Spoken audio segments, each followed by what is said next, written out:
छोड़ो क्या किया जाए। हाँ, तो एक की वैल्यू 12 सेंटीमीटर है, तो 50,000 की वैल्यू कितना हो जाएगा? 50,000 इंटू 12 सेंटीमीटर, यही ना होगा। लेकिन आंसर हमें चाहिए क्या? किलोमीटर में चाहिए। किस में चाहिए? किलोमीटर में, क्योंकि ऑप्शन क्या है? किलोमीटर। तो सेंटीमीटर को मीटर में चेंज करेंगे 100 से भागा देकर, मीटर में आ जाएगा ना। 1 मीटर में 100 सेंटीमीटर, तो 1 सेंटीमीटर बराबर 1/100। अच्छा, मीटर में जब आ गया तो मीटर को किलोमीटर में कैसे चेंज करेंगे? 1000 से भागा दे। तो ये कितना से कट रहा जी? 3 शून्य और 2 5 शून्य। 5 शून्य तो है भी नहीं। हाँ, तो 5 शून्य पहले काट देते हैं क्या? अब 5 दूनी का 10 और 6 दूनी 12, तो आंसर कितना हो जाएगा? 6 किलोमीटर। इसका क्या आंसर कहाँ है? 6 kilometre, option number C. Clear है ना? अगला क्वेश्चन नहीं बताएंगे, आप लोग बना लीजिएगा। सेम चीज, सेम चीज है अगला क्वेश्चन। एक की वैल्यू कितना है? एक की वैल्यू कितना? 5। एक की वैल्यू 5, तो 40 की वैल्यू कितना? 40,000 इंटू 5, तो 40 इंटू 5 कितना हो जाएगा? 4 5 पहले 20 कर लो। अब 5 शून्य, 1 2 3 4 5, 1 2 3 4 5, 5 शून्य। 100 से भाग दीजिएगा मीटर में लाने के लिए, और किलोमीटर के लिए 1000 से। 3 शून्य कैंसिल हो गया, 5 शून्य। तो आंसर कितना? दोनों एक ही क्वेश्चन था, कंफ्यूजन वाला भी दिया है नहीं। 20 200 2000 20,000 बहुत। इस बार जो एग्जाम में दिया है इसका वैल्यू दे दिया है, और ये वाला पूछा, तो कभी ये देगा कभी ये देगा, है ना। अगला क्वेश्चन, ये तो बड़ा भयानक लग रहा हो। कह रहा है एक व्यापारी एक वस्तु के अंकित मूल्य पर 5% के क्या देता है? छूट देता है, और 14 वस्तुएं खरीदने पर 2 वस्तु क्या देता है? मुफ्त देता है। पूरे लेन देन में 33% का लाभ प्राप्त होता है। यह मानते हुए कि ग्राहक 14 वस्तु के लिए भुगतान करता है, तो एक वस्तु का अंकित मूल्य उसके क्रय मूल्य से कितने प्रतिशत अधिक होगा? अंकित जो मूल्य है क्रय मूल्य से कितने % अधिक होगा? तो देखिए, बनाने का सिंपल तरीका है, एक लाइन में बन जाएगा, बस आपको ध्यान देना। देखिए, जो भी अंकित मूल्य होगा वो 100 का सामान अगर 5% छूट दे देंगे तो 95 में बिकेगा कि नहीं? हाँ या ना बोलिए। 100 का सामान में अगर आप 5% छूट देते हैं तो कितना बिकेगा? 95। दूसरा जो छूट है आपका, 14 वस्तु खरीदने पर 2 वस्तु मुफ्त, इसका मतलब टोटल 16 वस्तु में 14 वस्तु का ही पैसा देना होगा, हाँ या ना? तो हम बोलेंगे सर 16 वस्तु अगर देंगे तो पैसा मिलेगा कितना वस्तु का? 14 वस्तु का। तो आप देख रहे हो कि नीचे ओरिजिनल प्राइस है, ऊपर घटा हुआ प्राइस। फिर लिखा है कि इस पूरे लेन देन में 33% का लाभ अर्जित करना है ना। और 14 वस्तुओं के लिए मूल्य समान है, तो कॉमन बात है, सबका 1-1 रुपया मूल्य होगा। तो अंकित मूल्य उसके क्रय मूल्य से कितने प्रतिशत क्या है? अधिक। तो हम मान लेते हैं कि जो भी मूल्य होगा ए रेशियो में, और बढ़ के हो गया होगा बी, है ना। ए मूल्य में होगा, बढ़ के हो गया होगा क्या? बी। तो फाइनल जो रिजल्ट आया, 100 का सामान पे 33% का लाभ 133 में बिक रहा। कितना बिक रहा? 133। अगर ये रेशियो आपको लिखने आ गया तो आंसर आ गया। अब देखिए कितना स्टाइल में कटेगा सब कुछ। 100 से 100 कैंसिल, 19 5 95, 19 33 से, 7 दूनी 14, 8 दूनी 16। अब तिरछा तिरछा गुना करेंगे तो b बटा a बराबर कितना? 8/5। यानी कि मूल्य कितना बढ़ाया गया था? 3। कितना पे? 5 पे, इंटू 100। कितना आंसर हो जाएगा? 60%। कितना %? 60%। इससे शॉर्टकट सॉल्यूशन इस गोला पे नहीं मिलेगा, है ना। इस गोला पे इससे शॉर्टकट नहीं मिलेगा, कोई चांस ही नहीं। किससे शॉर्ट हो जाएगा? क्या नहीं दिख रहा? जब बता रहे थे तो ओहो, बड़ा दुख की बात। बोलो, ये एक रेशियो हमने मान लिया है कि x का मूल्य, a का मूल्य था बढ़ाकर b हुआ होगा, अपने मन से मान लिए। जो हमें फाइनली निकालना है, हमारा मोटिव क्या है कि कितना मूल्य बढ़ाकर अंकित करेंगे। तो मान लेते हैं कि a रेशियो में था, बढ़ के क्या हो गया? b। अपने मन से कुछ भी मान ली, और वही रेशियो को हमने फाइंड आउट किया तो पता चला कि मूल्य बढ़ाया गया था 5 का समान में कितना 3, यानी 3 बढ़ा है कितना में 5 में इंटू 100, 60% अधिक मूल्य अंकित किया गया था। चलो अगला क्वेश्चन देख लेते हैं। बोला राधा और मुरारी का आयु का अंतर कितना है 12 वर्ष, दोनों के बीच का डिफरेंस दे रहा 12 वर्ष। अगला लाइन लिखा है 5 वर्ष पहले उनकी आयु का योग कितना था 28 वर्ष था। 5 वर्ष पहले की बात हो रहा, योगफल 28 वर्ष था।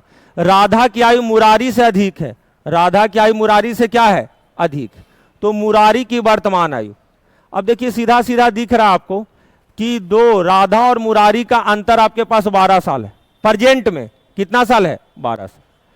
प्रेजेंट में अगर इन दोनों का आयु का योग अगर आप देखें प्रेजेंट में वर्तमान में, तो 5 वर्ष पहले 28 था, तो प्रेजेंट में दोनों का 5 साल बढ़ेगा कि नहीं, तो 5 दूनी 10 साल बढ़ गया, 10 साल क्या हो गया बढ़ गया, क्योंकि दो लोग का हो रहा ना, तो 28 10 कितना 38, यानी कि राधा और मुरारी का योगफल कितना हो गया 38।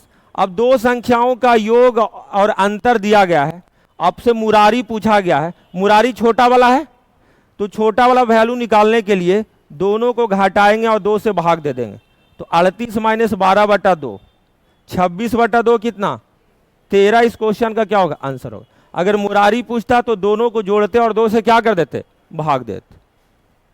क्या सही है, या आप अपने मन से जोड़ घटाव कह रहे हैं, कोई दिक्कत नहीं है। शॉर्टकट यही है कि अगर अंतर और योगफल दो संख्याओं का दिया रहे, छोटा वैल्यू निकालना है तो घटाकर 2 से भाग देंगे, बड़ा वैल्यू निकालना है तो जोड़कर 2 से भाग देंगे। यही कंसेप्ट 9 एवं धारा में भी लगता है।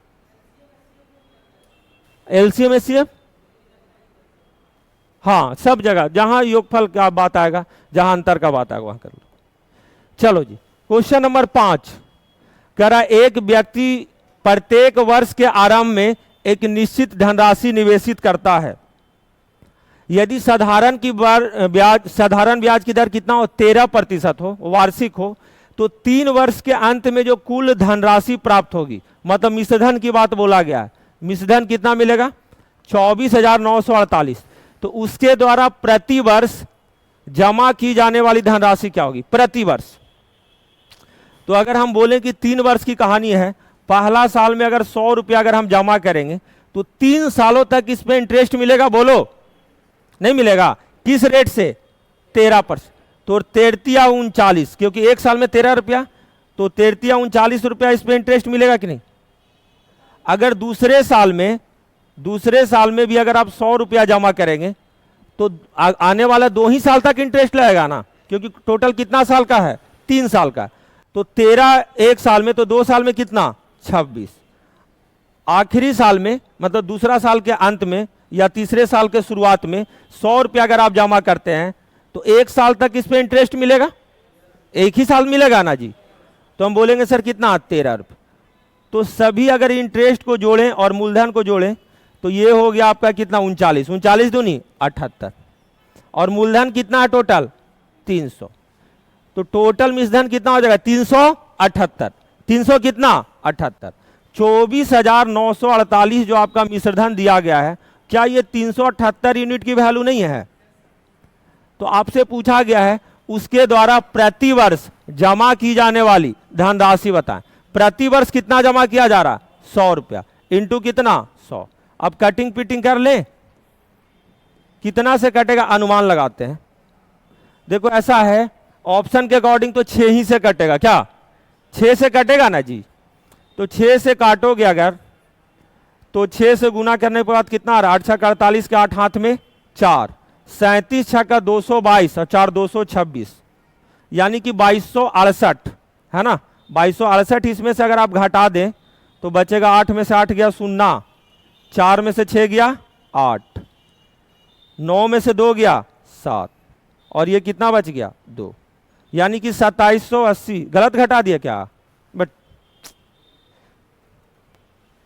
2268 यहां तक हो गया बाबू, कट गया। तो अगर हम 94 में से घटाएंगे, यहीं में से घटाएंगे ना, शेषफल जो बचेगा, तो 4 में से 8 गया 6, 9 में ये बच गया कितना 8, 8 में से 6 गया 2, और ये कितना बच जाएगा 4, 4 में से 2 गया 2, और ये कितना 2, कुछ गलती घटा रहे का बे, घाट का है नहीं राज बे, दिमाग का।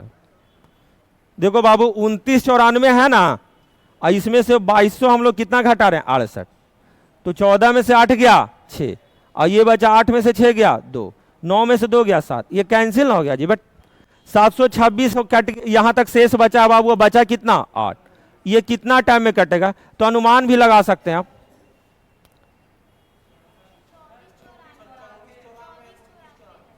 ये 2994 लिख दिए हैं, 2494 है।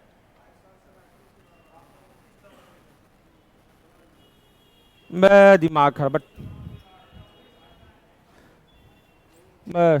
कितना था जी 2494 8 बटा कितना 378 इंटू 100, तो 6 टाइम में काटिए, कितना टाइम में 6 बार में काटेंगे तो यहां तक कट जाएगा। 8 छक 48 के 8 हाथ में 4, 37 छक 222, 4 226, 37 चौका 222, 37 छक 222 ही ना होगा 2268, तो 2494 में से अगर आप 2268 घटाएंगे तो शेषफल पता चलेगा कितना बच रहा बाबू। 14 में से 8 गया 6, और ये कितना है 8 में से 6 गया 2, और 4 में से 2 गया 2, 226 ही है क्या 226। और इसके बाद 8 उतरेगा कि नहीं, 8 उतरेगा बाबू, तो 2268 फिर से आ गया, तो कितना बार में कटेगा 6 बार, तो आंसर कितना आ गया 66। 6600 क्या हो गया आंसर। कभी कभी आंखों से ओझल हो जाता है। अच्छा, हालांकि हमको आंसर याद था, टिक मार देते तो अच्छा रहता, लेकिन एग्जाम में करना पड़ेगा ना, एग्जाम में करना पड़ेगा। नहीं समझ में आया। अच्छा, एक और दिमाग लगा देते हैं इतना कैलकुलेशन के बाद। अगर हमने सही बनाया है तो यहां पर 8 है, यहां पे कितना है 8, तो 8 जब भी काटेगा बाबू और लास्ट में 8 लाना है, तो ऑप्शन के अकॉर्डिंग 6 ही हो सकता है जिससे कटेगा। अरे बोलो 6 ही हो सकता है कि नहीं। तो ईमानदारी से सॉल्व किए ही दिमाग हम लोग लगा लेते कि सर लास्ट जो डिजिट है, क्योंकि 2 शून्य तो 100 के लिए आया है, 2 शून्य किसके लिए आया 100 के लिए, ये 8 कैसे कटेगा, तो सर ऑप्शन के अकॉर्डिंग 8 में 6 से गुना करेंगे तभी आ सकता है। 8 छक 48, तो ये आंसर हमारा ये 6 यही ना काट रहा है जी, तो 66 से आ जाता। इधर नहीं समझ में आया, फिर से बताएं। चलो, बेसिक कमजोर है तुम लोग का, थोड़ा लो ना बता रहे। देखो 3 साल तक प्रत्येक साल 100 रुपया जमा किया जा रहा है, ऐसा हमने माना है। तो पहला साल में अगर हमने मान लिया कि 100 रुपया जमा किए, बैंक में जमा किए,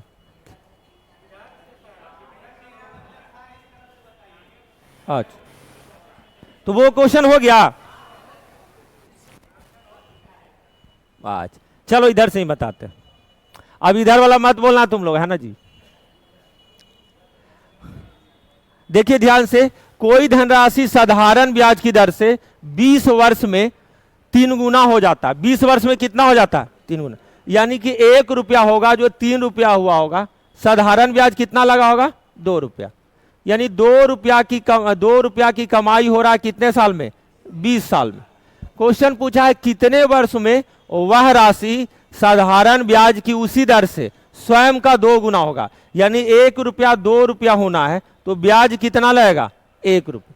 अब खुद ही अनुमान लगा सकते हैं, 2 रुपया कमाने में आपको 20 साल लग रहा है, तो 1 रुपया कमाने में 10 साल लगेगा, आधा नहीं। 2 रुपया कमाने में आपको कितना लग रहा है 20 साल लग रहा है, तो 1 रुपया कमाने में कितना लगेगा 10 साल लगेगा। 20 बटा 2 बराबर कितना 10। एक एक नियम से खत्म। चले आगे, कोई बहुत बड़ा क्वेश्चन नहीं था। 2023 में ये क्वेश्चन जो आया इतना हल्का है, देख लीजिए। बोरा धारा की दिशा में एक नौका की चाल 48 किलोमीटर कितना है प्रति घंटा, धारा के विपरीत दिशा में नौका की चाल कितना है 32।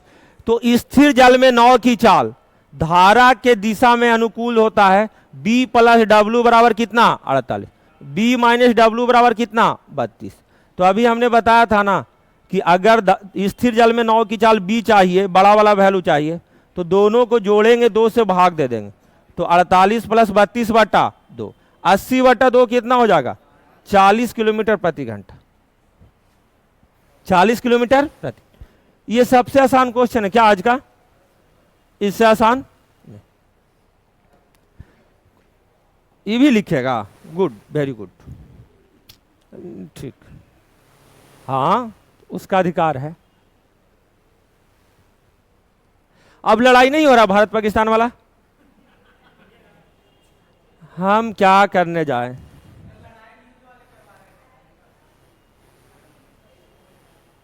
ये बहुत बढ़िया बात, लड़ाई होगा फिर से एक बार देखना।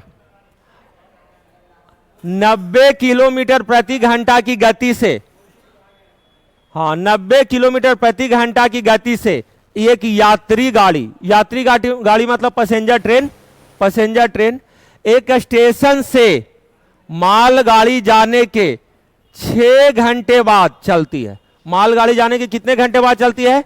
6 घंटे बाद चलती है, और 4 घंटे में उसको पकड़ लेती है। किसको पकड़ लेती है? मालगाड़ी को पकड़ लेती है। तो मालगाड़ी की गति बताएं, मालगाड़ी की गति बताएं। देखो बनाने का बहुत सारा तरीका हो सकता है, लेकिन कॉमन सेंस ये कहता है कि अगर मालगाड़ी जाने के 6 घंटे बाद अगर यात्री गाड़ी चला है, यही ना हुआ है, तो यात्री गाड़ी यानी कि यात्री जो गाड़ी है 4 घंटा तक चला, तब पकड़ लिया किसको? मालगाड़ी। और वो 6 घंटा पहले ही निकला था, कौन? मालगाड़ी।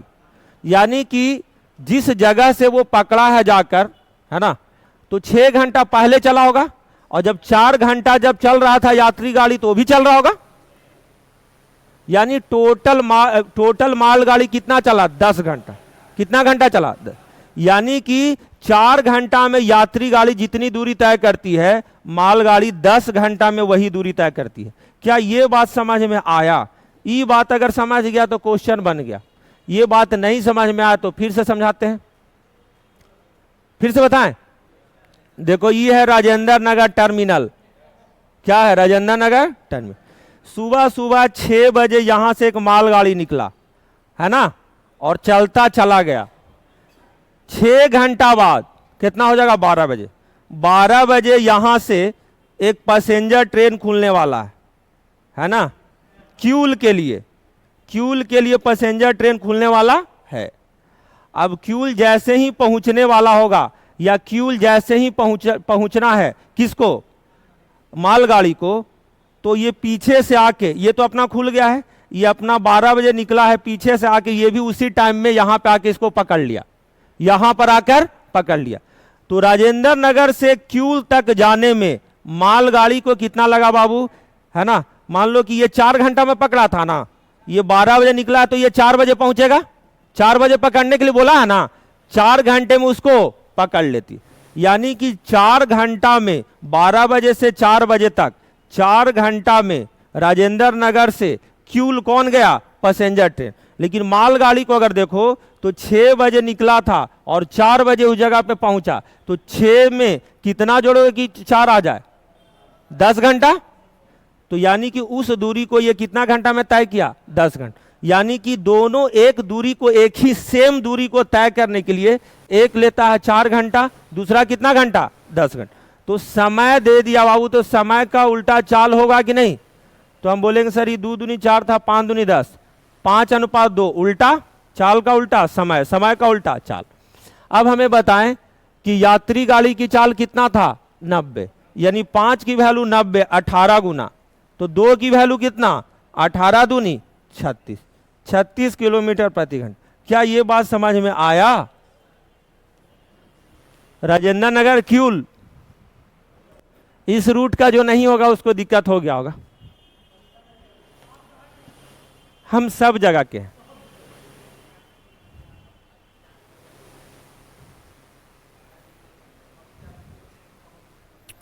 वो भी बोलोगे वहां के भी हैं।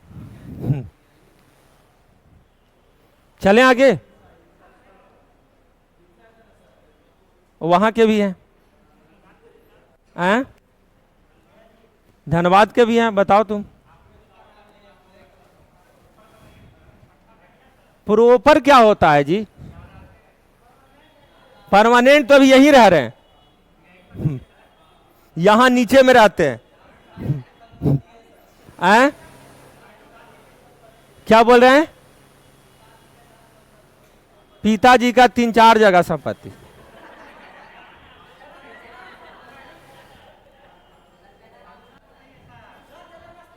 दादाजी का संपत्ति बोलो।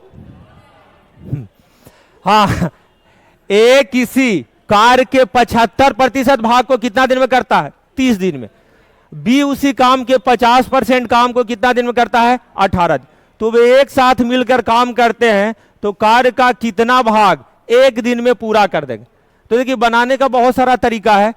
ए 75% मतलब 3/4 भाग काम को अगर 30 दिन में करे तो पूरे काम को, एक काम को 10 चौका 40 दिन में करेगा कि नहीं? यानी एक काम को कितने दिन में किया? 40 दिन। बी 50% काम को 18 दिन में, तो 100% पूरा काम होगा। तो 100% काम को 36 दिन में। दोनों का एलसीएम लोगे बाबू, 360 होगा ना। 40 नामा 360 एक दिन का काम, 36 यहाँ का 300। तो इन दोनों का एक दिन का काम कितना हुआ? 19। लेकिन 19 कितना में? 360। तो 19/360 भाग हमारा क्या होगा? उत्तर 19/360। चलें आगे।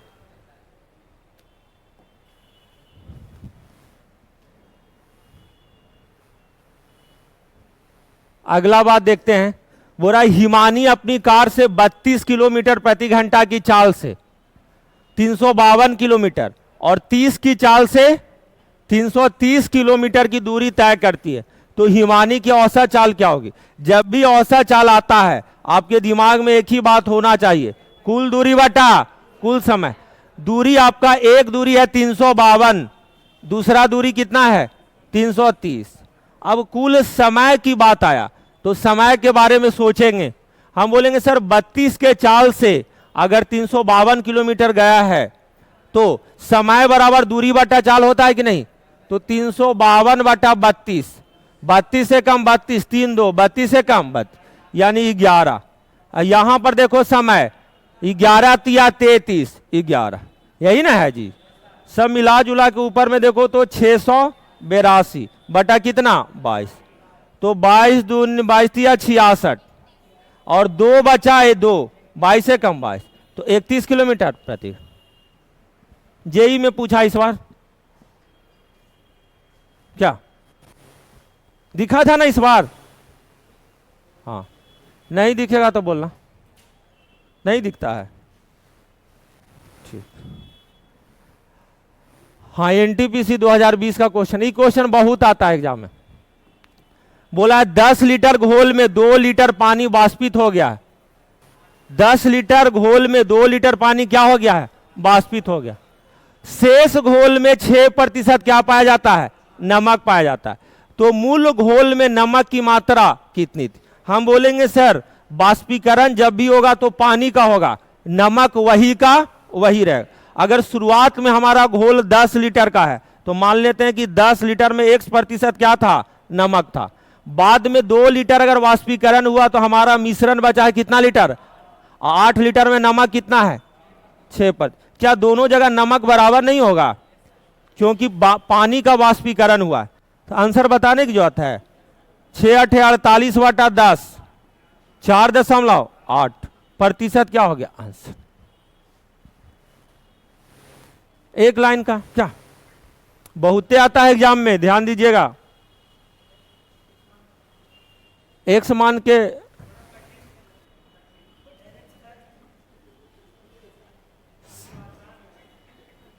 कठिन से बताएं। देखो शेष मिश्रण कितना बचा है? शेष मिश्रण कितना बचा है? 8 लीटर। तो 8 में अगर 6% नमक है तो 8 का 6% निकालोगे तो 0.48, दशमलव कितना? 0.48 लीटर या जो भी है, 0.48 लीटर नमक हुआ कि नहीं?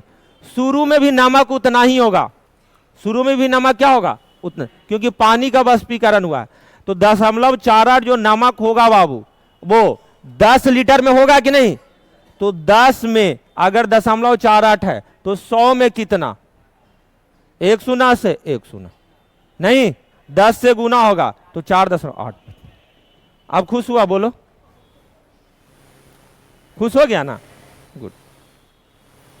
अब इसी को कठिन बोलेंगे क्या? ऐसे ही चाह रहा था वो। कह रहा उन्नति को एक समान 696 रुपया में बेचने पर 13% की हानि हुई। कितनी की हानि हुई? 13%। यानी विक्रय मूल्य दे रहा है आपको कितना? 696 रुपया, हानि प्रतिशत कितना? 13%।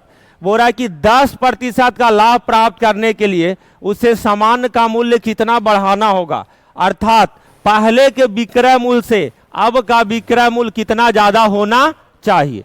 हम बोलेंगे सर 696 जो विक्रय मूल्य है वो 13% हानि, मतलब 87% मूल्य का वैल्यू है कि नहीं? बोलिए, क्योंकि क्रय मूल्य 100% होता है। तो हम बोलेंगे सर ऐसा है कि अगर हम 87% देखें, है ना, 1% की वैल्यू देखें तो 696/87, 10% लाभ लेकर बेचना है तो 110 में बेचेंगे ना। तो ये नया विक्रय मूल्य आ गया। ये क्या आ गया? नया विक्रय मूल्य। क्रय मूल्य नहीं निकाल रहा है, नया विक्रय मूल्य। अब देखिए स्टाइल में काटते हैं। 29 से पक्का कटेगा, 29 या 27? डायरेक्टली 8 से काट दें ना, ना धीरे धीरे काटेंगे। 29 दूनी 58, बचा 11 और 6, 29 चौका 116, 3 8 24, यानी कि 880 रुपया है कि नहीं विक्रय मूल्य? पहले कितना था? 696। तो 880 में से 696 अगर घटा दे तो इतना ही ना बढ़ाया गया है। कितना हो गया? 184। पक्का ना? चलो विश्वास करके मार दो। समझ में आया? नया विक्रय मूल्य 110% लाभ पे। कोई बहुत बड़ा क्वेश्चन नहीं है, मजाक है। क्वेश्चन नंबर 13, 3600 के गुणनखंडों की संख्या बताएं।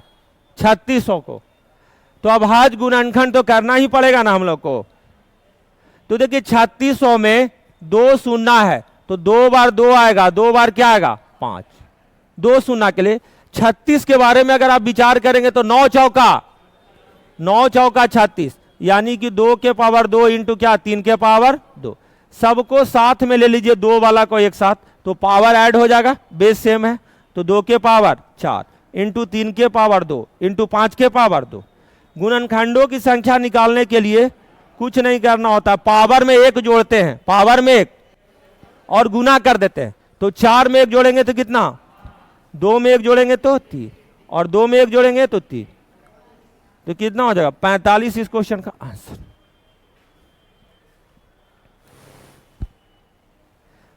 विषम गुणनखंड की संख्या कितना होगा बताओ? विषम गुणनखंड की संख्या कितना?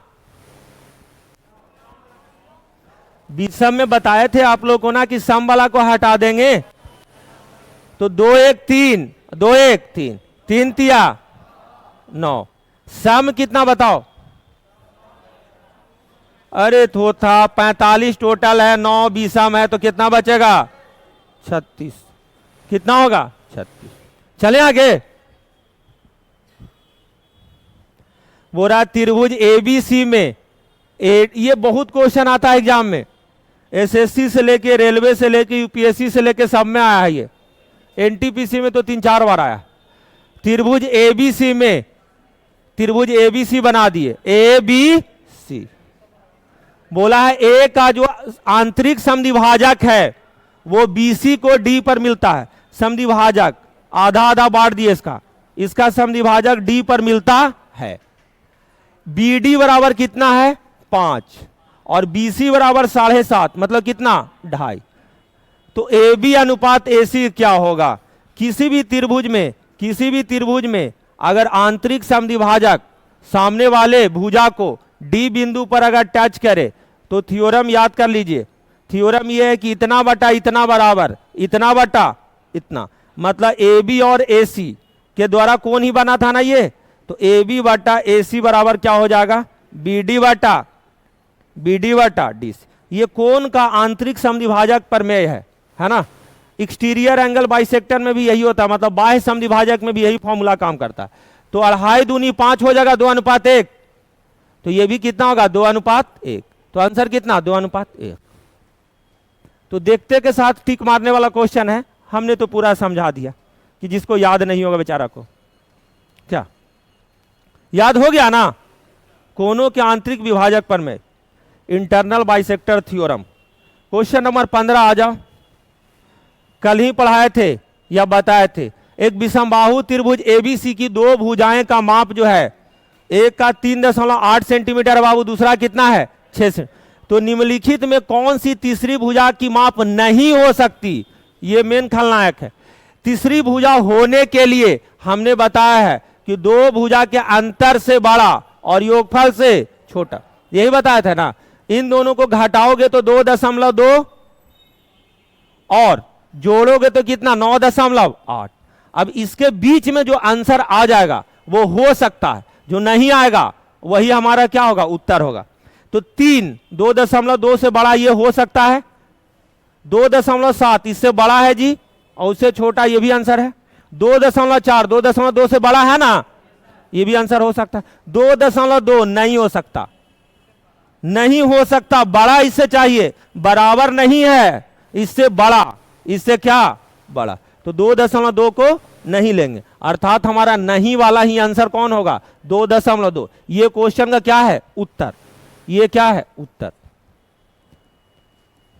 बराबर नहीं है, इससे बड़ा, इससे क्या बड़ा। चले आगे। क्वेश्चन नंबर 16 बोल रहा है कि P संख्याओं का औसत कितना है Q², और Q संख्याओं का औसत कितना है P²। तो P प्लस Q संख्याओं का औसत क्या होगा? देखिए P संख्या का अगर औसत Q² है तो योगफल में औसत इंटू संख्या करते हैं कि नहीं, बोलिए। और इसके लिए योगफल में Q इंटू P² होगा, प्लस Q इंटू क्या P², डिवाइडेड बाई P और Q संख्या दोनों मिलाकर टोटल संख्या क्या हो गया P plus Q।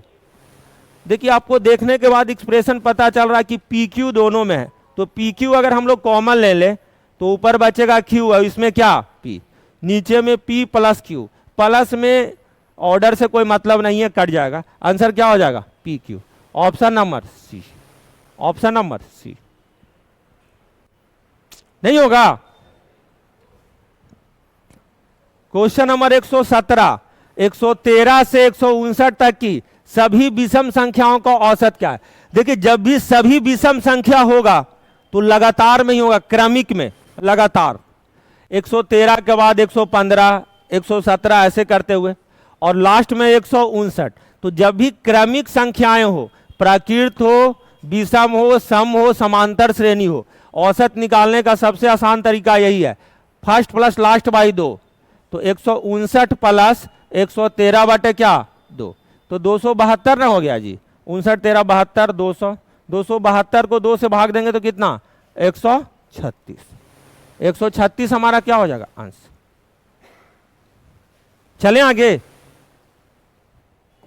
Question number 18, प्याज की कीमत में 50% की वृद्धि हो जाती है, व्यय को उतना ही रखने के लिए उपयोग में कितना कम करना चाहिए? जो भी तैयारी करता है उसको ये क्वेश्चन आना ही चाहिए। अब बनाने का तरीका बहुत सारा है, लेकिन सबसे शॉर्टकट ऐसे प्रश्नों में यही है कि अगर 50 का परिवर्तन हुआ है और क्या हुआ बढ़ा है, तो डिवाइड में हम 100 में 50 जोड़ देंगे, 100 में क्या जोड़ देंगे 50। अगर घटता तो हम लोग घटा देते, इंटू क्या कर देंगे 100। जिसको अपोजिट वाला जो भी पूछेगा कमी में, वो आपका उत्तर आ जाएगा बिना दिमाग लगाए हुए। तो 50 दिया 150, 1/3 बराबर कितना 33.1 हालांकि इसको बनाने का 3-4 तरीका है, लेकिन हल्के क्वेश्चन में ज्यादा तरीका का मतलब नहीं। अगर कमी बोलेगा तो नीचे घटा देंगे, अगर वृद्धि बोलेगा तो जोड़ देंगे, बस खत्म। रेशियो से ही बना सकते हो, जैसे मन वैसे कर लो।